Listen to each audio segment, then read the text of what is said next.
सर्वोदय नमस्कार स्टूडेंट्स। आज हम लोग class 10 subject biology chapter 2 respiratory system का आगे की पढ़ाई पढ़ेंगे। पिछले क्लास में हमने आपको एरोबिक और एनएरोबिक सिस्टम के बारे में डिस्कस किया था। आज हम लोग ह्यूमन रेस्पिरेटरी सिस्टम का डिस्कशन करेंगे। It is a diagram of human respiratory system. First part of human respiratory system is nose, then nasopharynx, then larynx, then trachea, bronchi, bronchiole, and last alveoli. It is lungs. See, ये हमारा parts है nose, nasopharynx, larynx, trachea, bronchi, lungs, alveoli. Nose के बाद ये जो आप larynx देख रहे हैं, लैरिंक्स को हम लोग कहते हैं वॉइस बॉक्स। क्या कहते हैं? Voice box. क्योंकि जो आवाज का प्रोडक्शन हमारे बॉडी से प्रोड्यूस होता है, निकलता है, वो इसी के कारण निकलता है। इसलिए due to the production of voice it is called voice box. Trachea is called wind pipe. It is called wind pipe because air enter into the lungs and remove out from the respiratory tract through the trachea. That's why it is called windpipe.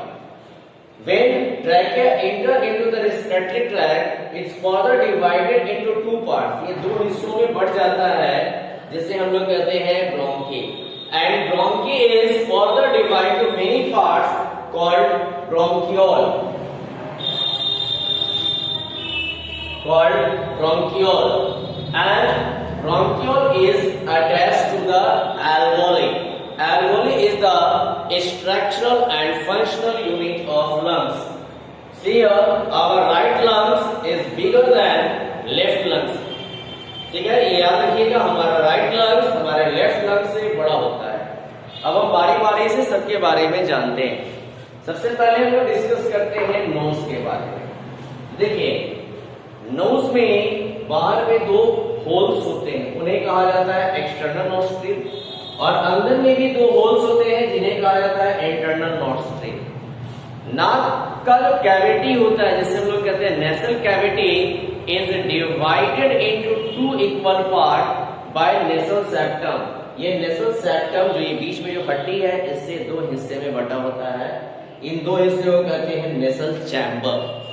अगर नेसल chamber का बात करें, किसी एक chamber का बात करें, तो in anterior part of nasal chamber hair is present. सबसे आगे वाले हिस्से में हेयर होता है, उसके बाद म्यूकस लेयर होता है, और लास्ट को ऑल्फैक्टरी पार्ट कहते हैं। तो हेयर और म्यूकस लेयर का वर्क होता है, ये हवा के द्वारा आने वाले डस्ट पार्टिकल्स को प्रिवेंट करता है। It prevent the entry of dust particles। और ऑल्फैक्टरी पार्ट का मेन काम होता है कि जो हम लोग डिफरेंट टाइप्स ऑफ स्मेल को सूंघते हैं, उसको पहचान करना है। It is important for know about the different types of smell. Okay, उसके बाद हम लोग बात करते हैं, जो हमने आपको बताया, larynx.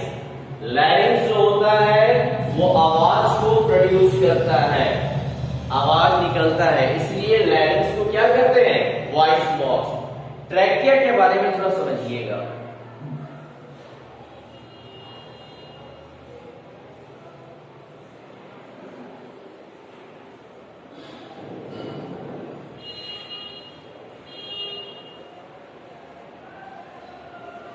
It is incomplete cartilage ring. ये इनकम्प्लीट कार्टिलेज रिंग का है, लेकिन कंप्लीट रिंग तैयार नहीं हुआ है। इनकम्प्लीट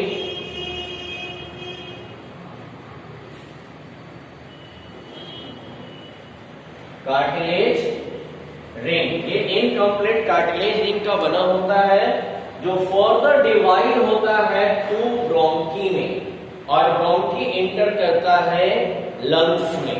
ओके, और bronchi is further divided into many bronchiole and bronchiole attached to the alveoli।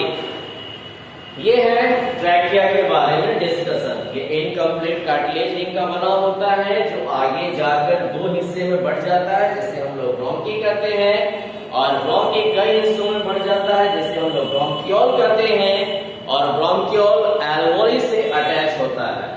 अब जरा एल्वोली के बारे में जान लेते हैं।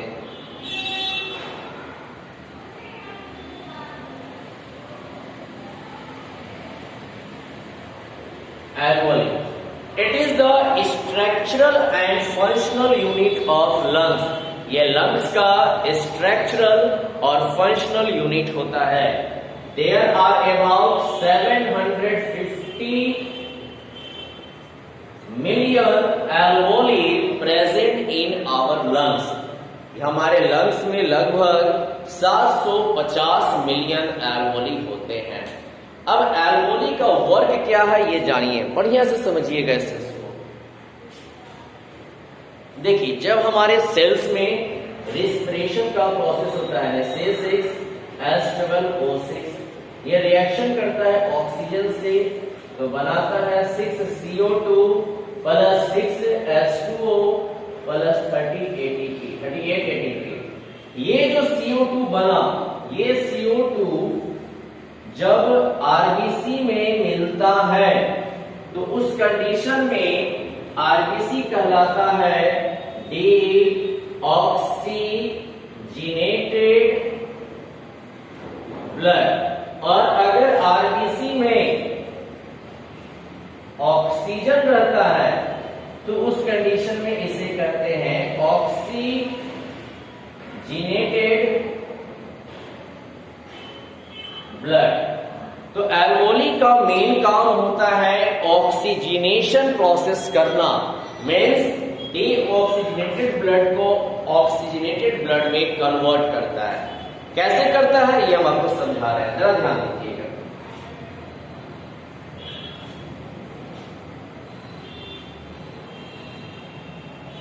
ये मान लीजिए हम एक सिंगल एल्वोली का डिस्कशन कर रहे हैं। एक सिंगल एल्वोली है, इसके नजदीक से एक ब्लड वेसल्स गुजर रहा है।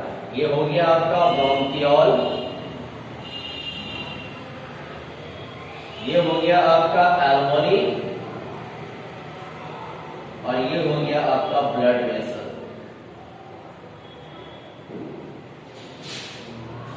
ठीक है, जब आपका रेस्पिरेशन का प्रोसेस पूरा होता है तो रेड ब्लड सेल में CO2 रहता है।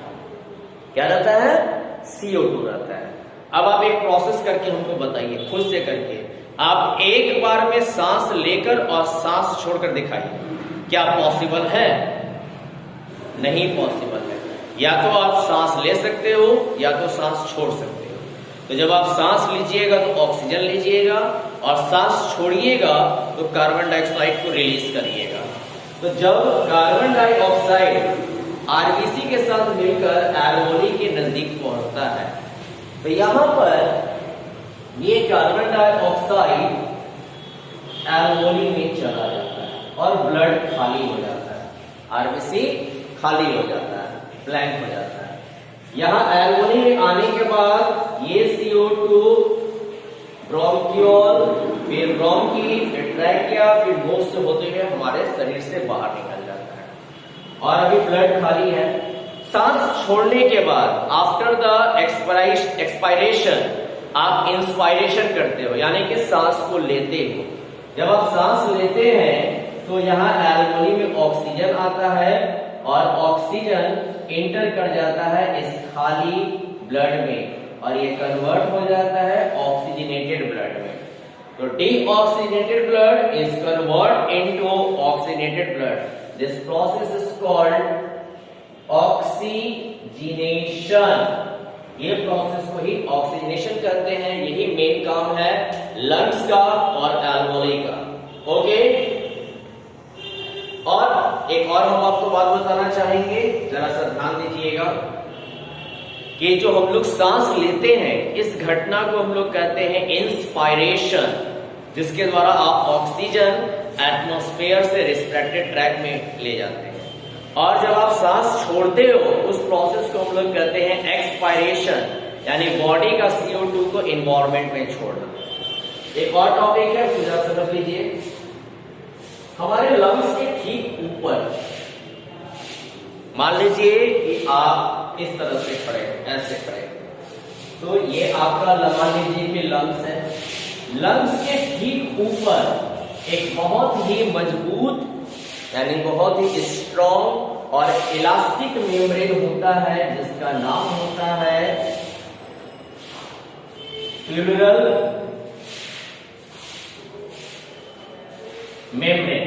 ये प्लूरल मेम्ब्रेन लंग्स को एक्सटर्नल शॉक से बचाता है, बाहरी चोटों से बचाता है। मींस अगर लंग्स पे चोट लगेगा तो उस कंडीशन में लंग्स तो जैसे रहेगा लेकिन ये मेम्ब्रेन ऐसे ऐसे हो जाएगा, यानी ये शॉक को एब्जॉर्ब कर लेता है, ठीक है, क्योंकि ये इलास्टिक होता है और वह शॉक को अपने में ही एब्जॉर्ब कर लंग्स पर असर नहीं होने देता। फॉर एग्जाम्पल अगर बॉक्सर बॉक्सिंग खेलते हैं तो लंग्स पे मारते हैं, छोटे बच्चे गिरते हैं तो इसी एरिया के बदौलत गिरते हैं।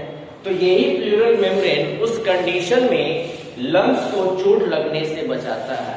Means pleural membrane is important for protect the lungs from external injury. Okay, it is the respiratory system of human beings. Goodbye.